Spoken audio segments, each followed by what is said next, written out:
A few hours ago, war correspondents confirmed information that Russian troops had taken control of another strategically important settlement in the Kupiansk direction of the front.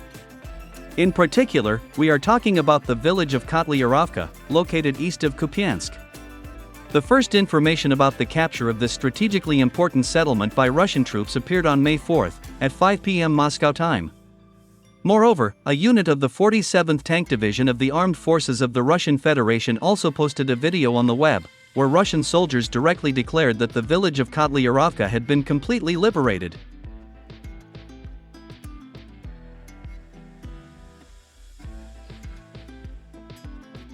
Earlier, war correspondents also confirmed the transfer of the village of Kislovka, which is located north of Kotlyarovka, under the control of Russian troops. At the same time, it is worth noting that the Russian military department has not yet officially confirmed or denied the transfer of these strategically important settlements under the control of the Russian army. As you have probably already noticed, according to the established tradition, the Ministry of Defense of the Russian Federation officially declares the liberation of cities and villages only 8–10 days after the Russian army takes these settlements under its control.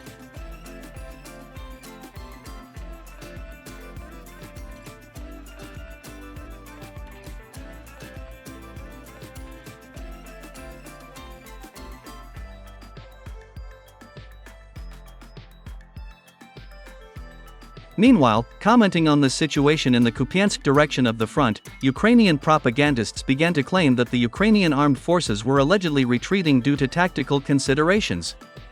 According to them, the Ukrainian army is allegedly retreating to more advantageous positions, in order to regroup and create more powerful defensive fortifications.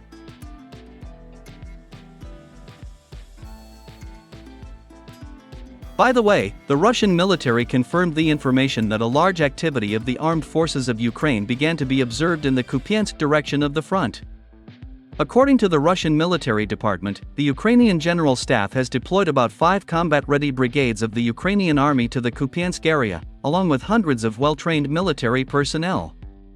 Moreover, the Russian military also admitted that near Kupiansk, the armed forces of Ukraine do not experience any problems not only with a shortage of ammunition, but also manpower.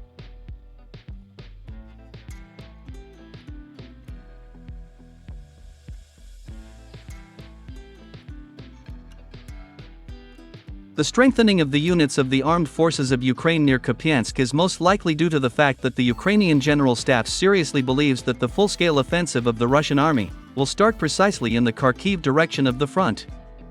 Let me remind you that earlier, the deputy head of the main intelligence directorate of the Ministry of Defense of Ukraine, Major General Vadim Skibitsky, officially announced that the Russian offensive would begin precisely in the Kharkiv direction of the front.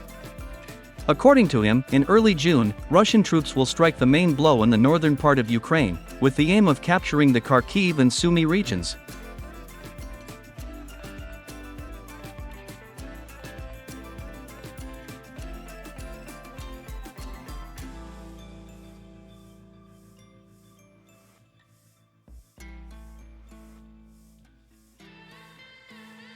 Moreover, Major General Vadim Skibitsky also admitted that the Ukrainian army would not be able to cope with the Russian troops alone, and actually called on Western countries to send their troops into Ukraine, in order to stop the Russian army. However, the revelations of the Ukrainian general did not end there.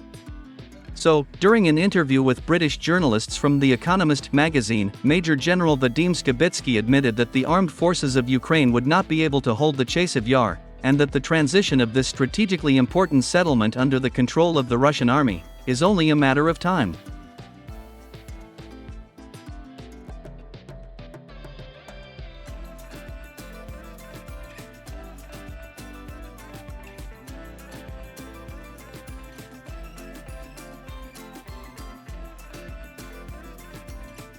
Meanwhile, details of another massive Russian missile strike on the territory of Ukraine have become known.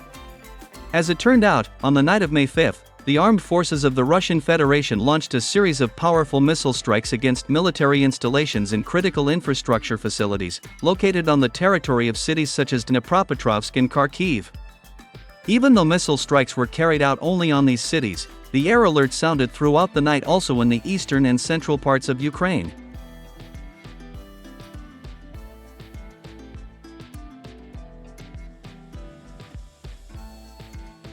So, in Dnipropetrovsk, about 3 powerful explosions were recorded in the central and eastern parts of the city.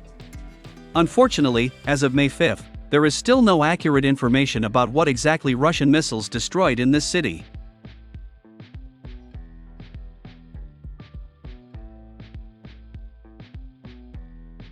According to Ukrainian Telegram channels, last night, the largest number of explosions was recorded in Kharkiv. As it turned out, at 3 a.m. Moscow time, Russian missiles hit and destroyed the territory of a local garment factory. Later, it turned out that the Ukrainian military had deployed the German air defense system IRIS-T on the territory of this factory. As a result of this missile strike, this Western air defense system was completely destroyed.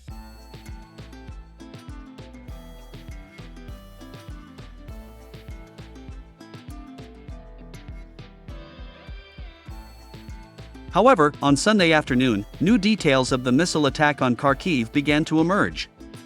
According to a representative of the Russian underground in Ukraine, and coordinator of the Ukrainian partisans from Nikolaev, Sergei Lebedev, Russia's nighttime missile attack on Kharkiv was very effective. Sergei Lebedev confirmed that last night Russian missiles destroyed not only the German air defense system, but also a large armory of the armed forces of Ukraine, which was located near the Novaya Bavaria railway station. As it turned out, there were tens of thousands of 155mm artillery shells, which were delivered to Ukraine last Thursday.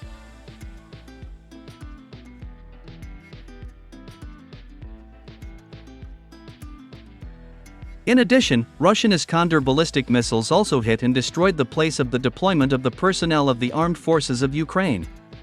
These Ukrainian soldiers were preparing to be sent to the Kupiansk direction of the front.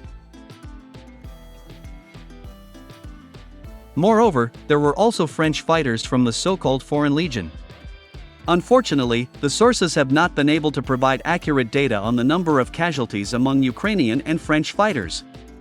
However, according to them, dozens of ambulances arrived at the scene, which indicates that the number of wounded and killed may exceed 100 people.